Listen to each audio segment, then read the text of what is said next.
बिस्मिल्लाहिर्रहमानिर्रहीम। अस्सलाम वालेकुम। आज की रेसिपी है मटन कढ़ाही। मटन कढ़ाही बनाने के लिए 1 किलो गोश्त लिया है और इसको सेमी टेंडर कर लिया है ताकि थोड़ा सा टाइम जो है वो कम कंज्यूम हो बनाने के लिए। आप इसको वैसे भी रॉ लेके भी स्टार्ट कर सकते हैं ये रेसिपी। 2 दरमियाने प्याज लिए हैं जिनको फाइन चॉप कर लिया है। 2 टमाटर हैं जिनको स्लाइस कर लिया है। आधा कप दही का है, अच्छी तरह से बीट कर लिया है। 1 टीस्पून सब्ज मिर्चों का पेस्ट है। 1 टेबलस्पून लहसुन अदरक का पेस्ट है। 1.5 कप मटन का स्टॉक है। आधा कप इसमें जाएगा ऑयल का। आप ऑयल की जगह पे मक्खन या घी भी इस्तेमाल कर सकते हैं। इसके अंदर जो स्पाइसेस जाएंगे, 1 टीस्पून नमक, 1/4 टीस्पून हल्दी, 1 टीस्पून जीरा पाउडर, 1 टीस्पून धनिया पाउडर, 1 टीस्पून काली मिर्च का पाउडर, 2 टीस्पून कुटी हुई लाल मिर्च,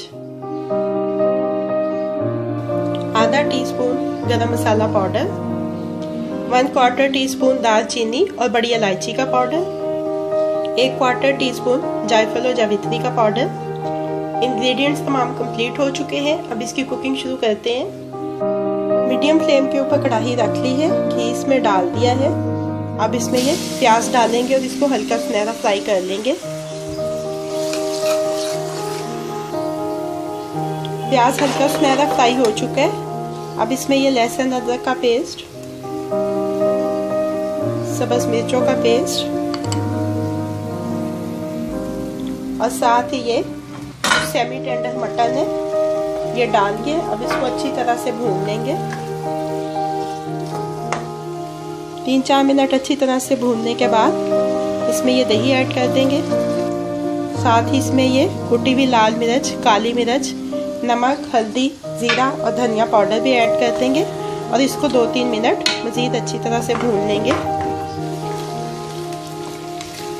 अच्छी तरह से भून चुका है ये। अब इसमें शामिल कर देंगे ये टमाटर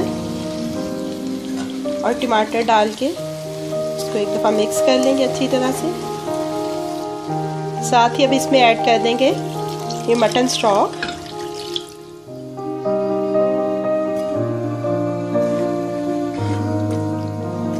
और अब इसको कवर करके 10 से 15 मिनट तक कुक करेंगे, या इतनी देर तक कि आपका मटन जो है वो फुल टेंडर हो जाए। तकरीबन 15 मिनट हो चुके हैं। मटन मुकम्मल तौर पे टेंडर हो चुका है। पानी भी इसका तकरीबन खुश्क हो गया है। अब इसमें ऐड कर देंगे ये जायफल, जावित्री, दालचीनी और बड़ी इलायची का पाउडर। इसको अच्छी तरह से मिक्स कर लेते हैं। मटन कढ़ाई रेडी हो गई है। फ्लेम को ऑफ कर देंगे और इसको डिश आउट कर लेंगे। मटन कढ़ाई को डिश आउट कर लिया है। अब ये रेडी टू सर्व है।